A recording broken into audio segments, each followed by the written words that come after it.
Queria cumprimentar a minha estimada amiga. A ordem é relevante. A minha estimada amiga e Secretária de Estado dos Assuntos Parlamentares e da Igualdade. E cumprimentá-la pela intervenção que aqui fez, porque é extremamente importante que neste momento em particular todos nós saibamos aquilo de que estamos a falar, aquilo de que temos que falar e aquilo que é verdade que os factos demonstram quanto à governação do PSD.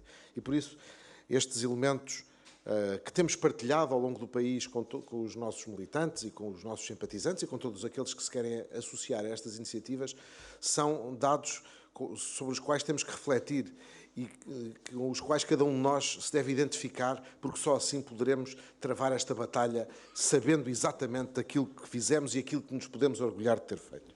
Cumprimento também, evidentemente, o meu estimado amigo, pela mesma ordem, e Presidente da Distrital, o Eduardo Pacheco, Sr. Presidente da Câmara do Cadaval, meu caro Lélio Lourenço, caras companheiras e companheiros. Eu não vos vou tirar muito tempo, mas como disse a Teresa, queria concentrar-me em duas ou três questões de natureza política. Chamava-vos desde logo a atenção para uma coisa. Estas jornadas, embora tenham, digamos, este título específico para este momento, Caminho para o Crescimento e Emprego, têm, ao longo dos anos da sua realização, têm tido sempre a mesma designação. E estas três palavras, consolidação, crescimento e coesão, são extremamente importantes para percebermos o que é que tem estado subjacente à governação do PSD. Qual foi o primeiro embate com que nos defrontámos? Qual foi a nossa primeira tarefa? A consolidação orçamental. Ou seja, nós herdámos um país na bancarrota, um país que se viu na contingência de pedir 78 mil milhões de euros emprestados aos nossos parceiros da União Europeia e do Fundo Monetário Internacional, visto que nos mercados internacionais não tínhamos condições de nos financiar, e ao longo destes anos, onde havia desorganização, onde havia ausência de capacidade, nós fomos capazes de implementar uma lógica de consolidação orçamental. Nós hoje temos, como foi aqui sublinhado pela Teresa, temos contas públicas devidamente transparentes e devidamente rigorosas, digamos assim. O nosso déficit tem vindo a descer consistentemente desde os 11,2% que herdámos da governação anterior até aos menos de 4% que hoje temos, e estamos a falar de um período de menos de 4 anos. E sem esta consolidação orçamental, nada seria possível. Recordo o que todos sabemos. Chegámos ao ponto a que chegámos porque fomos incapazes ou porque não quisemos controlar o déficit orçamental. Nada será possível sem o déficit orçamental controlado. Mas o controle do déficit orçamental nunca foi para nós um objetivo em si mesmo. O equilíbrio das contas públicas não é um fim. O equilíbrio das contas públicas é um pressuposto essencial e um meio, também ele essencial, para que possamos avançar para outros patamares. E quais são esses patamares? O crescimento. Não pode haver crescimento económico sem haver equilíbrio orçamental. Os nossos adversários, em particular os socialistas, questionam este pressuposto básico de qualquer raciocínio económico e financeiro. E não conseguem sequer perceber que o que fizeram é a demonstração mais evidente que nós temos razão. Porque a verdade é que, ao longo dos anos, o Partido Socialista quis basear a sua política orçamental e económica no aumento do investimento público. E, portanto, no crescimento do déficit e no crescimento da dívida. Pela razão simples de que se nós investimos e a nossa produção não é suficiente para isso, temos que nos endividar nos mercados. Foi isso que fizeram. Endividámo-nos, gastámos. Qual foi a consequência? A consequência é que, ao longo dos últimos anos, Portugal ou estagnou ou decresceu do ponto de vista económico. Portanto, como estamos a demonstrá-lo na prática, a consolidação orçamental é o único meio que nos leva ao crescimento. Mais do que isso, leva-nos de novo à convergência com a União Europeia. Nós tivemos essa demonstração nos 15 primeiros anos da nossa integração. Curiosamente, a maior parte deles com a governação do Partido Social Democrata. Quando o nosso crescimento económico, em média, foi muito superior ao da União Europeia. O que se passou nos anos seguintes, a maior parte deles sob governação do Partido Socialista, quando não foi do Partido Socialista, foi nossa a corrigir os erros do governo anterior do Partido Socialista, neste caso do governo do engenheiro António Guterres. O que se passou é que nós, que tínhamos conhecido uma situação de convergência com a União Europeia, passámos à divergência com a União Europeia a crescer mais do que Portugal. Nestes últimos anos, o ano passado, 2014, e a previsão para 2015, e as outras que aqui a Teresa mostrou, demonstram-no, retomamos o caminho da convergência. E isso demonstra que o equilíbrio das contas públicas é um elemento essencial para que a economia cresça, para que o país seja mais competitivo, para que se assente de uma vez numa mudança de modelo económico. Não é através do aumento do investimento público que se consegue criar riqueza. Essas teses que há ainda alguns keynesianos, alguns dos quais jornalistas, defendem, não têm sentido. Isso teve sentido há muitos anos atrás. Numa certa lógica da autarcia económica, no mundo da globalização, isso não tem sentido. E é por isso que até o plano Juncker é um plano que assenta sobretudo no incentivo ao investimento privado, não no investimento público. Nós queremos um modelo diferente, um modelo que assentesse sim no crescimento do investimento privado, na atração de investimento estrangeiro, no aumento das exportações. Dissemos-lo sempre. Já o tínhamos dito em momentos anteriores em que fomos governo. Não quiseram seguir essas orientações. O resultado foi o que foi.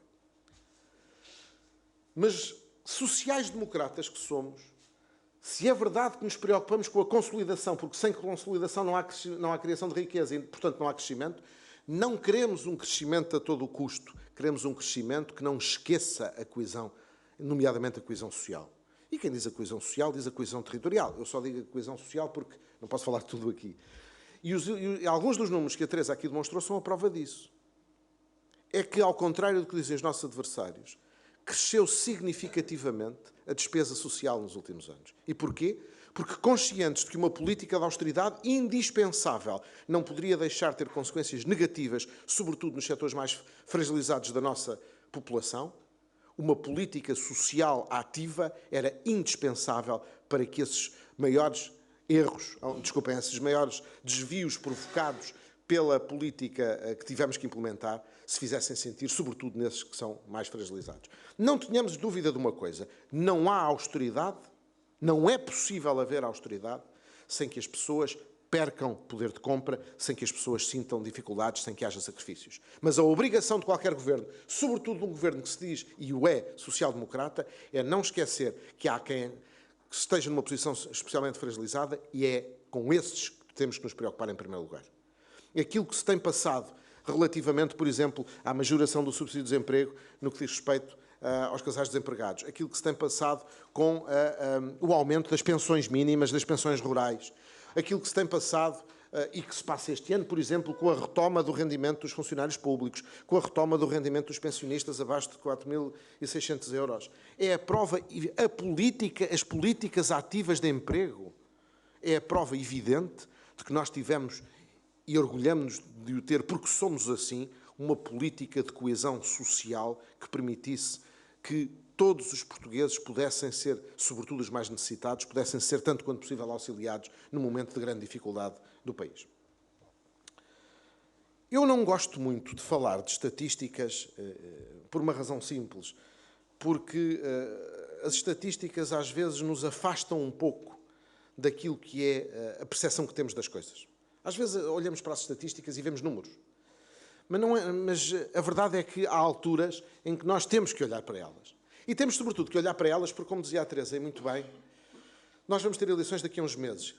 E temos o direito e o orgulho de poder olhar olhos nos olhos os portugueses e dizer aos portugueses: não mentimos, prometemos e cumprimos, os resultados falam por nós. Se repararem, não há, por mais que tentemos, não há nenhum número que não seja de evolução positiva nos últimos anos. O desemprego está a cair, embora em números inaceitavelmente elevados.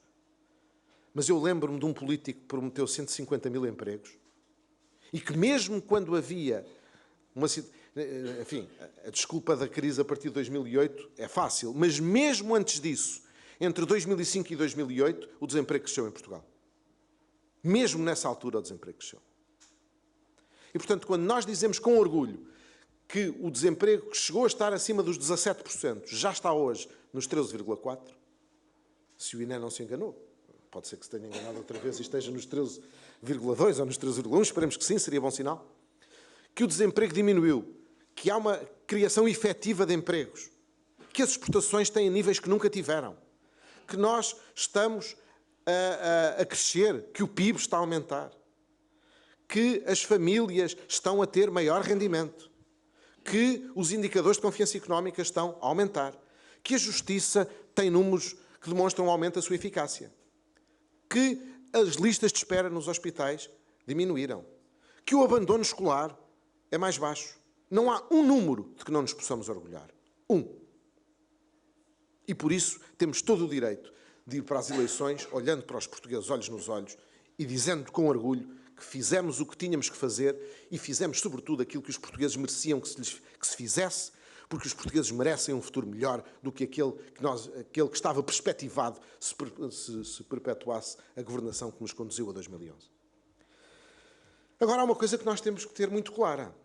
Se nós chegamos aqui, repito, é porque fizemos aquilo que tínhamos que fazer. É porque resistimos aos cantos de sereia de outros que queriam que fôssemos por outro caminho. Não tenhamos a mínima dúvida que se o caminho tem sido outro e tem sido aquele que, por exemplo, o Partido Socialista defendia, Portugal não estaria hoje na situação em que está. Quando o Partido Socialista reclamava mais tempo e mais dinheiro, isso significaria que nós, neste momento, estaríamos numa situação significativamente pior do ponto de vista do desempenho das contas públicas e do crescimento económico do que aquilo que estamos. Mais tempo e mais dinheiro significa mais encargos. Mais dinheiro e mais tempo significa mais dívida. E são os mesmos que criticam o nível elevado de dívida que Portugal tem, que de facto é um nível elevado, mas que não é tão elevado como eles dizem, pelo simples facto de que as contas que fazem é as de que a dívida pública era a dívida registada como dívida do Estado. Esquecem-se que houve mais de 15% de dívida pública que foi junto, porque era a dívida escondida das empresas públicas que nós passámos a introduzir no perímetro do orçamento. E, portanto, o crescimento da dívida não é significativo, apesar dos déficits orçamentais que nós tínhamos necessariamente que financiar. Mas se tivéssemos ido atrás desses cantos de sereia, estaríamos hoje numa situação muito pior. E por isso os portugueses merecem que, sobretudo, lhes atribuamos a eles o mérito de aqui termos chegado. Porque é verdade que o Governo e a maioria que o apoia têm a sua responsabilidade na condução política do país, mas é o esforço dos portugueses, é o empenho dos portugueses, é a coragem dos portugueses que são responsáveis por nós termos chegado a este ponto. Os nossos adversários políticos não aprendem. E os desenvolvimentos mais recentes na Grécia e o discurso político da Grécia, acerca da Grécia, é a prova evidente disso. Apenas uma nota antes de falar na Grécia. Eu hoje ouvi o líder do Partido Socialista à saída da reunião do grupo parlamentar do Partido Socialista. É triste, para não dizer que é penoso, ver um líder partidário que não é sequer capaz de se contentar com o facto de haver em Portugal menos desempregados. Para não ser confrontado com a necessidade de reconhecer a realidade, é um líder político que de líder tem o nome, mas pouco mais. O Partido Socialista está, nesta matéria da Grécia, numa posição difícil, porque o partido irmão, o PASOK, teve 4,5% dos votos. E, portanto, agora tenta, sem tentar, encostar-se ao Syriza. Verdadeiramente, o que o Partido Socialista quereria era arranjar uma maneira de dizer: bom, isto da austeridade está tudo errado, a consolidação orçamental isto não é bem assim, nós temos é que gastar dinheiro. Aquilo que os socialistas gostam. E que já dizem que se pode fazer com base no plano Juncker e no plano Draghi. O que é mentira. Mentira. E eu estou a pesar exatamente as palavras que digo. É mentira. Porque se é verdade que o plano Draghi permite que certos investimentos públicos não contem para o déficit, só o faz no caso de o país já estar fora do procedimento por déficits excessivos. Ou seja, se o país já tiver um déficit abaixo de 3%, precisamente o que o Partido Socialista não queria, quando pediu mais tempo e mais dinheiro para o programa português. Se fosse o Partido Socialista, nós hoje não tínhamos 4% ou abaixo de 4% de déficit, tínhamos 7 ou 8%. E, portanto, se passaremos para o ano a ser elegíveis para os apoios do plano Juncker, é porque a política implementada nestes últimos anos nos levou pela primeira vez, desde que entramos para a zona euro, pela primeira vez a ter um déficit abaixo dos 3%. Por outro lado, no que diz respeito ao plano Draghi, nós também não temos nada contra o plano Draghi. Pelo contrário, o que nós sempre nos opusemos foi às propostas do anterior líder do Partido Socialista, no sentido de transformar o Banco Central Europeu num banco central à moda do Banco Central dos Estados. Ou seja, um banco que emite moeda para financiar o Estado. Isso sempre dissemos que não queríamos, porque isso é o contrário do rigor e da disciplina orçamental. Agora, a ideia de comprar dívida nos mercados secundários para injetar dinheiro nos bancos e para permitir que os bancos injetem dinheiro na economia é uma boa medida. Não temos nada contra ela, nunca nos opusemos a ela e, uma vez mais, o Partido Socialista mente quando o diz. Querendo transformar as nossas palavras em coisas que nós nunca dissemos e querendo transformar a realidade numa coisa que ela o não é. Eu não sou daqueles que gosta de dizer que nós não somos a Grécia. Porque os gregos merecem respeito. Mas é legítimo dizer, e é verdade, que nós não estamos na situação da Grécia. E que, portanto, todas as tentativas que há, e o Partido Socialista já as começa a capitanear, no sentido de dizer que é preciso aligerar na Grécia, ou seja lá o que for, para que depois Portugal também possa beneficiar, esquece uma realidade óbvia. A Grécia já teve 2 programas de assistência e sabe-se lá se não precisará de um terceiro. Já teve um corte significativo na sua dívida. A Grécia tem uma taxa de desemprego de 26%. A Grécia, infelizmente para os gregos, e digo com convicção, infelizmente para os gregos, porque ninguém quererá passar aquilo que os gregos estão a passar, a Grécia chegou ao estado a que chegou porque não tomou em devido tempo as medidas que tinha que tomar de equilíbrio das contas públicas, de sustentabilidade da segurança social, etc. Portugal não tem nada a ver. A situação de Portugal não tem nada a ver com a situação da Grécia. Nós saímos do programa de assistência económica e financeira com uma saída limpa, como sempre dissemos que o faríamos e como os socialistas disseram que não conseguiríamos fazer. Nós prometemos que estaríamos a crescer economicamente no fim do programa. Estamos a crescer. Nós dissemos que conseguiríamos fazer descer o desemprego e isso está a acontecer. Nós conseguimos ter taxas de juros que nos permitem o financiamento nos mercados, coisa que a Grécia não consegue ter. E, portanto, nós não podemos confundir as coisas.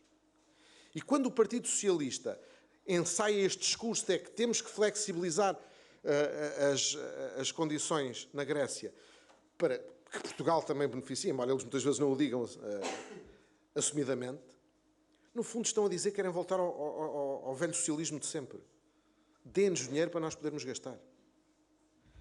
Os portugueses não merecem isso e os portugueses, estou convencido disso, não o vão consentir. O que está em jogo nas próximas eleições é demasiadamente importante para que os portugueses, que sabem muito bem o que querem, não façam a avaliação que nós julgamos que é a correta, que é a avaliação de quem fez o que tinha que fazer e de quem nunca teve soluções quando esteve no governo e que continua a não ter soluções quando está na oposição.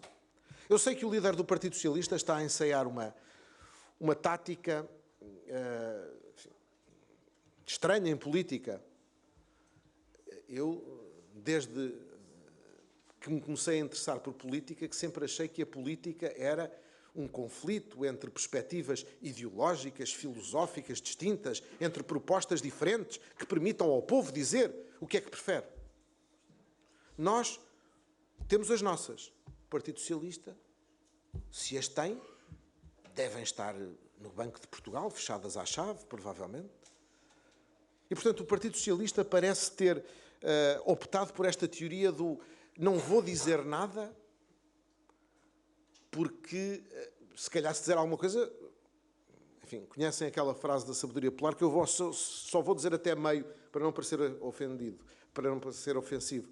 Ou entre a mosca E, portanto, talvez nessa perspectiva, a liderança do Partido Socialista tenha optado por uma teoria do não vou dizer nada, não me comprometo e pode ser que assim os portugueses me deixem passar entre os pingos da chuva.